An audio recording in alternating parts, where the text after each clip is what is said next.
Ada yang lihat nggak ini pattern apa? Kalau udah kayak begini ya, tanda-tanda nih. Apakah nextnya akan kejar 1, 2, 3.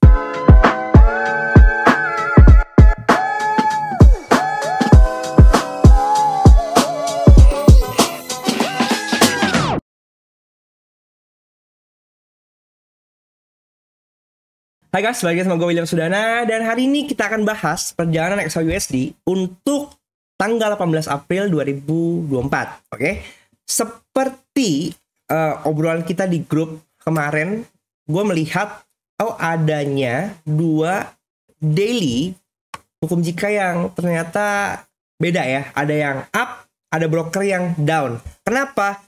Karena kalau tipenya doji kayak begini nih, ini doji kan tipis banget ya. Antara open dan open before dan open now-nya itu sangat tipis di sini nih. Nah, itu menunjukkan nih open before, di sini open now gitu kan. Ini tipis banget. Jadi seringkali dalam kondisi doji kayak gini membuat kebingungan. Ada yang open daily-nya itu hukum jikanya up, jadi targetnya adalah nge-break high di sini, tapi ada juga yang open daily hukum jikanya down, sehingga posisi seperti biasa lah, posisi RPS-nya kebalik kayak gitu. Dan kita perhatikan di sini kemarin nih, ini kita lihat pergerakan kemarin. Di sini kita expect bahwa harga akan menembus 2398. Tahu-taunya enggak. Dia hanya nge-sweep 2395 aja dan kemudian turun ke bawah kayak gitu. Padahal timing targetnya kan ke atas. Tapi kalau misalnya kalian ngikutin pas open US, sebenarnya kita udah lumayan dapat 100 pip. Dari ini gue ceritain di sini di jam 6 ya gitu. Jam 6 ini ada H4 kira-kira up, Eropa udah bikin kelar high, balik ke USA 72374. Kalau up artinya sejalan dengan timing target daily. Di sini kita tunjukin bisa daily 8138, ini segala macam. Kemudian gue jelasin di sini ya kan. Nggak ada berita apapun juga, jadi antri ya kan di sini. Kalau kemarin sahabat pivot USA itu adanya di 2382 di sini nih, 2382. Dan kebetulan kalau misalnya diperhatiin ada yang ngomong ini setup nih ya kan.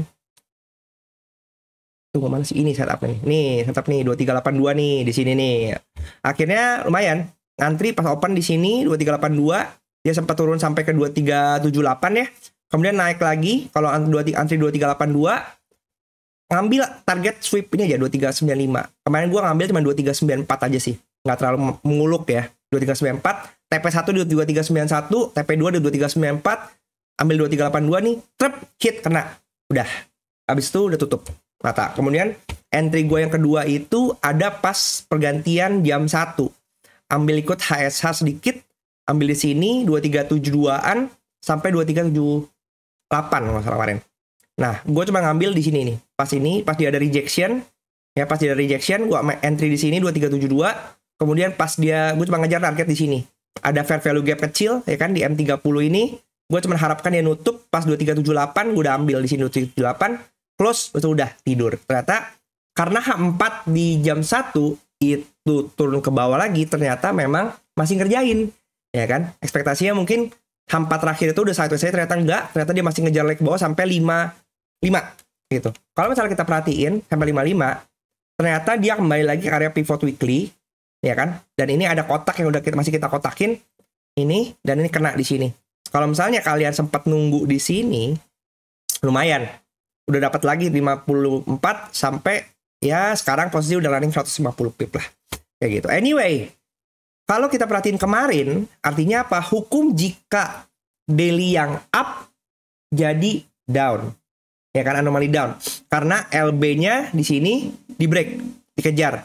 Kalau misalnya perhatiin juga, kemarin itu pergerakannya lumayan masif. Dari dia nggak ngejar R1-nya, tapi akhirnya dia ngejar L1-nya, S1-nya.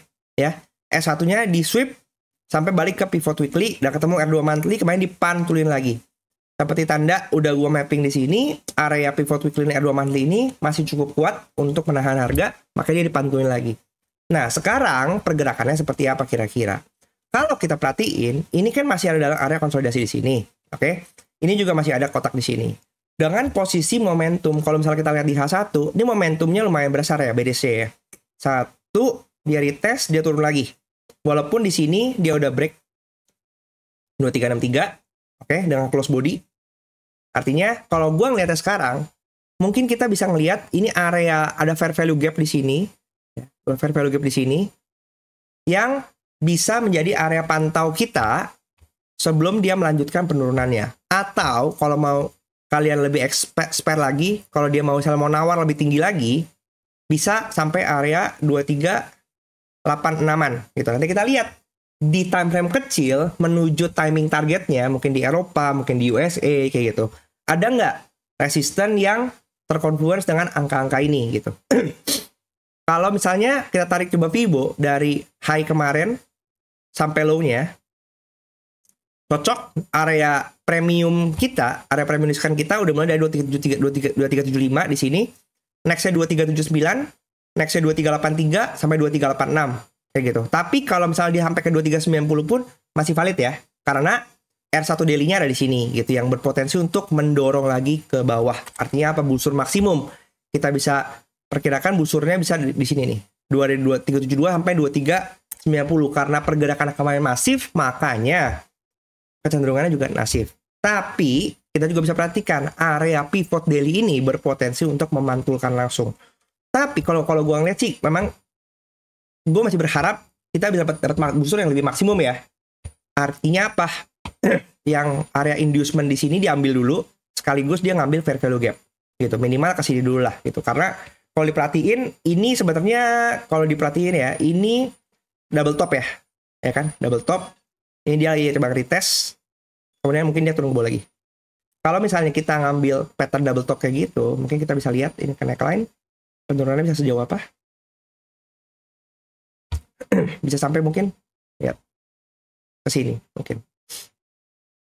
Sampai break L1 daily-nya atau mungkin sampai 2337.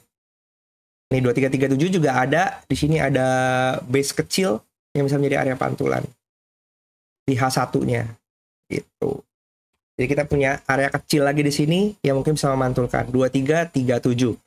Kalau dilihat 2337 nanggung antara S1 daily, S2 daily ya, antara S2 daily nih, sama previous S3 daily kayak gitu. Jadi dari sini kita bisa mulai mapping pergerakannya. Kalau menurut gua dalam konteks sekarang daily yang hukum jikanya down, jadi kita punya confluence ini cukup normal juga karena high before ada di atas R1 daily dan low before ada di bawah ada di atas S1 daily juga. Jadi ini relatif normal, RPS ideal dan clear ya, dengan adanya pergerakan bearish movement yang dia bisa close di bawah 62 body candle ini.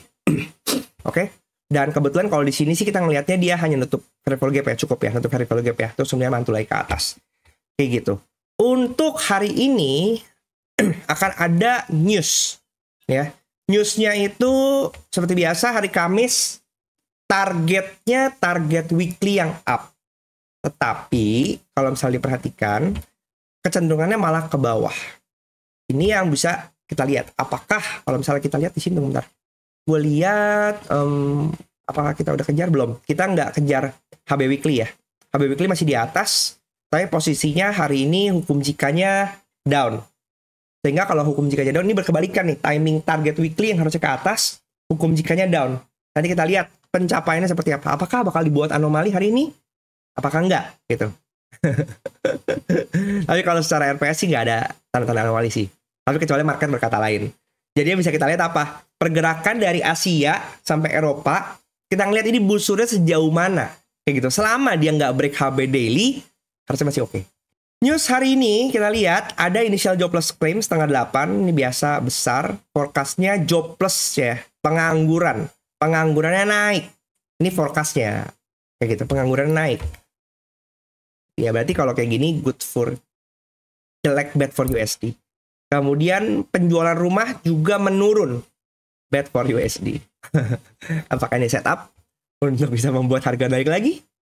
Kalau naik pun probably ya sebatas mungkin apa ya, ngambil area-area di mana ya.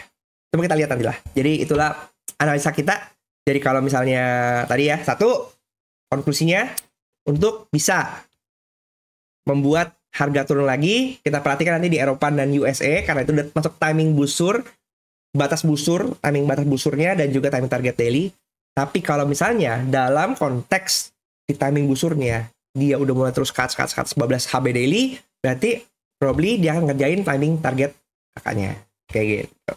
Dan kalau buat kalian yang pengen belajar, kalian bisa mampir ke playlist gue yang ini. Seperti biasa, kalian bisa tonton video-videonya. Dan gue rubah sekarang sih. Untuk video yang bisa diakses untuk free, hanya part 1 aja. Selebihnya harus join part 1 dan ini ya, part 7 ya. Untuk cari indikator Kopta.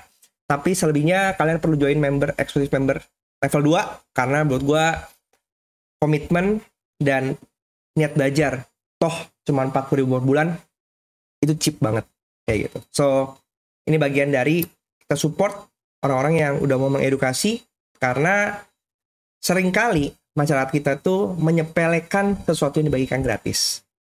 Anyway, kalau kalian juga nggak mau subscribe di sini nggak apa-apa, karena Telegram bot udah banyak menjelaskan tentang hal-hal ini, sehingga kalian tetap bisa punya opsi untuk belajar tanpa harus membayar. Kalau misalnya ada yang keberatan, 40.000 itu mahal. Oke, segitu aja. Jangan lupa untuk di like, komen pandangan kalian hari ini kira-kira gue akan kemana, dan sampai jumpa di video selanjutnya.